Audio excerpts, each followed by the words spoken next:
সালে নারী নীতিমালা আইনের বিরুদ্ধে সক্রিয় ভূমিকা পালন করেছেন কি করেন নাই? সেদিন হাটাজারির বুকে রফিক ভাই আল্লামা জুনায়েদ আহমদ বাবুনগরীর সামনে দাঁড়িয়ে শাহাদাত বরণ করেছেন কি করেন নাই? 2010 সালে আমরা শাহাদাতের নাজরানা পেশ করেছি। কথা বলছেন না কেন? 2010 সালে আমরা শাহাদাতের নাজরানা পেশ করেছি। 2013 সালে হাটাজারি মাদ্রাসার 4 জন ভাই শাহাদাতের নাজরানা পেশ করেছে।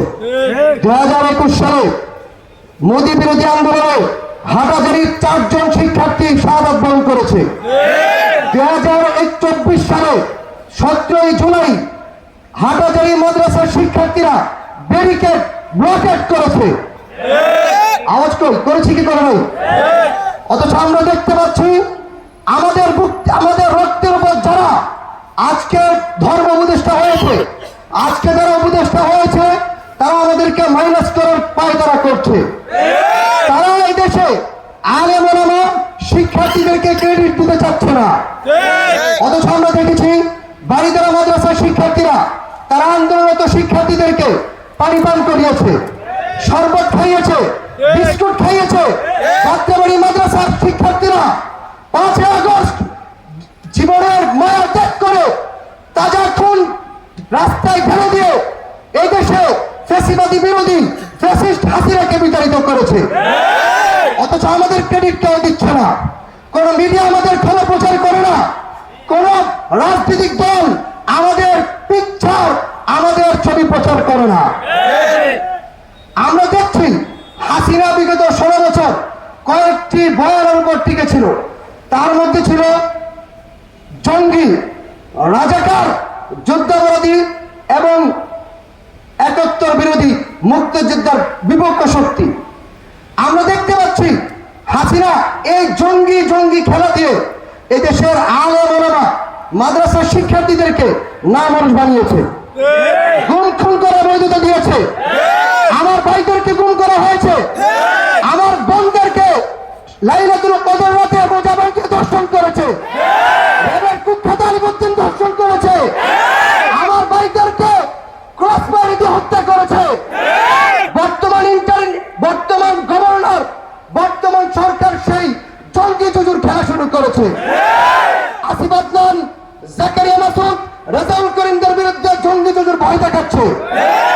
আমরা বলতে চাই এদেশে যদি জঙ্গি থাকতো তাহলে হাসিনা পরবর্তীতে জঙ্গি হামলা হতো। কোন জঙ্গি হামলা হয়েছে? কেউ আহত হয়েছে? কেউ নিহত হয়েছে?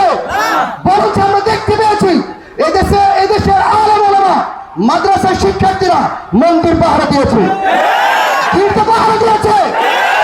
বিপরীতে গণতন্ত্র বিশ্বাসীরা তারা হামলা করেছে, খুন করেছে, আমাদের বন্ধের ইজ্জত লুণ্ঠন করেছে। আমার প্রশ্ন হলো সন্ত্রাসী কারা? মুসলিম সন্ত্রাসী নাকি গণতন্ত্র বিশ্বাসীরা সন্ত্রাসী? হাসিনা পরবর্তীতে এদেশে গণতন্ত্র বিশ্বাসীরা যদি গণতন্ত্রের কথা বলতে পারে, ধর্মনিরপেক্ষতার কথা বলতে পারে, সমকামিতারা যদি নিজেদের আইন বাস্তবায়ন করতে পারে, নর্তকীরা যদি তাদের হিস্সা বুঝে নিতে পারে, আমি মুসলিম হয়ে শরিয়ার কথা বলতে পারবো না কেন?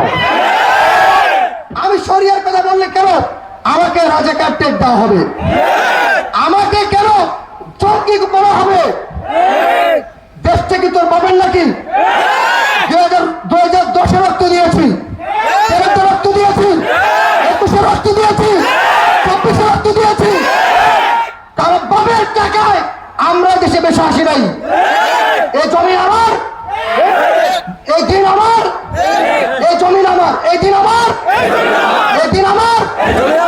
সুতরাং জঙ্গি জুজুর ভয় দেখে লাভ নাই। এদেশের সবচেয়ে বড় রয়েছেন ছিল হাসিনাকে বিতাড়িত করেছি। সুতরাং রাম জাম মধুসূদন আমাদের সাথে খেলতে আসবেন না। আপনাদেরকে কিভাবে এই দেশ থেকে বিতাড়িত করতে হয় সেটা আমাদের জানা আছে। সুতরাং আলেম ওলামাদের ক্রেডিট দিন, আলেম ওলামাদের স্বীকৃতি, আলেম ওলামাদেরকে স্বীকৃতি দিন। আলেম ওলামারা 100 জন শাহাদাত বরণ করেছে, তাদের নামের তালিকা পেশ করুন। জুলাই সনদ আমাদেরকে দিন। খালি এলজিবিটির পক্ষে কাজ করবেন না, মাদ্রাসার শিক্ষার্থীদের অবদান স্বীকার করুন।